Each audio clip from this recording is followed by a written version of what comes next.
અમદાવાદના રાણીપમાં ઝી 24 કલાકના અહેવાલની અસર થઈ છે। ઝી 24 કલાક પર અહેવાલ આવતા તંત્ર એક્શન મોડમાં આવ્યું। તંત્રએ ડ્રેનેજ લાઇનની કામગીરીની ગતિ વધારી છે। ચોમાસા પહેલા કામ પૂર્ણ કરવાનો કોર્પોરેટરનો દાવો છે।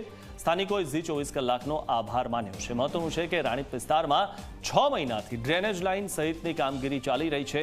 મંથર ગતિએ ચાલી રહી છે। 10 કરોડના ખર્ચે ડ્રેનેજ લાઇન, પાણીની લાઇન અને રસ્તાનું કામ ચાલી રહ્યું છે।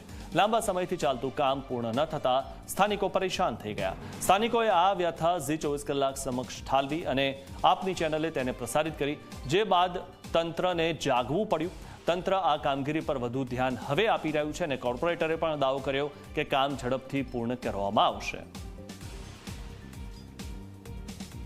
ચોમાસું માથે છે અને તેવા સમય દરમિયાન અમદાવાદ શહેરમાં હજુ પણ કોર્પોરેશનની કામગીરી, તે પછી ડ્રેનેજની હોય, સ્ટોર્મ વોટર લાઇનની હોય કે રસ્તાની હોય, તે પૂર્ણ નથી થઈ અને આ અધૂરી કામગીરીને જોતા સમસ્યા વધે એવી શક્યતા છે। આ વાત છે રાણીપ વિસ્તારની કે જ્યાં ગાયત્રી સ્કૂલ પાસે કોર્પોરેશનની વોર્ડ ઓફિસની સામે આ રસ્તાનું કામ, ડ્રેનેજનું કામ, પાણીની લાઇનનું કામ ચાલુ છે અને તે કામ કેટલાક મહિનાઓથી અયોગ્ય ચાલતા હોવાના લોકોના આક્ષેપ છે।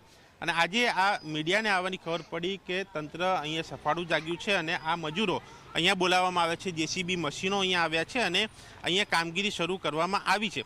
આ એક મીડિયાના આવવાની વાતની આ અસર છે, એટલે કે જે કામ સ્વયં રીતે કરવું જોઈએ, જે કામગીરી તંત્રની જવાબદારી છે, કોન્ટ્રાક્ટરની જવાબદારી છે, તે કામગીરી મીડિયાના આવ્યાના બાદને હાથ ધરવામાં આવી છે। ત્યારે લોકો સાથે વાત કરીશું। કાકા, આ કામગીરી કેટલા ટાઈમથી બંધ હતી? વર્ષથી કામ ચાલે છે। ખાડા ખોદે છે, પૂરે છે, ખોદે છે, પૂરે છે, ઢગલા લાઈન કરે છે, પણ કશું કામ આગળ હેડતું નથી। 1 વર્ષથી પબ્લિક હેરાન થાય છે બધી, અને બાજુમાં સ્કૂલ છે। આ ચોમાસામાં છોકરાઓ અંદર ખાડામાં જ પડવાના છે।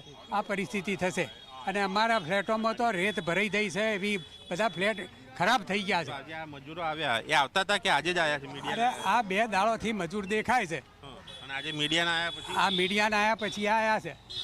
હા, તમારું શું કહેવું છે? હા, બરાબર છે। એ મજૂરો આવે છે ખરા, આવીને સીધા જતા જ રહે છે, કંઈ કામગીરી થતી નથી। રેગ્યુલર કામગીરી થવી જોઈએ એ થતી નથી। છેલ્લા 6 મહિનાથી આ ખોદ્યું છે।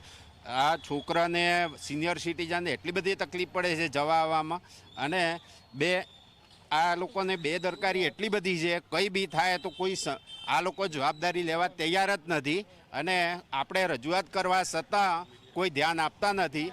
અને મીડિયા અને અન્ય ઓફિસમાં જાણ કરવા છતાં પણ આ લોકો કોઈ ધ્યાન નથી આપતા। હવે કોર્પોરેશનની ઓફિસ એકદમ સામે છે, તેમ છતાં આ લોકો કોઈ બી કાર્યવાહી કરવા તૈયાર નથી। આજે મીડિયા આવ્યા પછી આ લોકો અત્યારે ગાડી ઉતારી દીધી, મજૂરો આવ્યા છે, પણ એ શું કરે છે એ તો હવે એ લોકો જ જાણે। પણ આ સમસ્યા અમારે ન નિકાલ થાય ત્યાં સુધી અમે આ જંપીને બેસવાના નથી અને મીડિયા અને સરકાર સામે રજૂઆત કરીશું।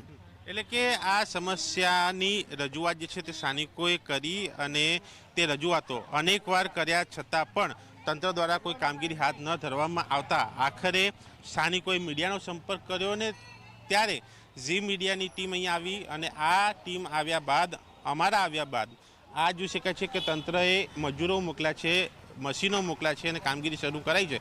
પણ યોગ્ય કામગીરી ક્યારે થાય છે, સમસ્યાનો નિકાલ થાય છે કે કેમ, તે જોવાનો વિષય રહેશે, કારણ કે ચોમાસું માથે છે અને આ ચોમાસા દરમિયાન આ વિસ્તારની અંદર પાણી ભરાવાની પણ સમસ્યા રહેતી હોય છે।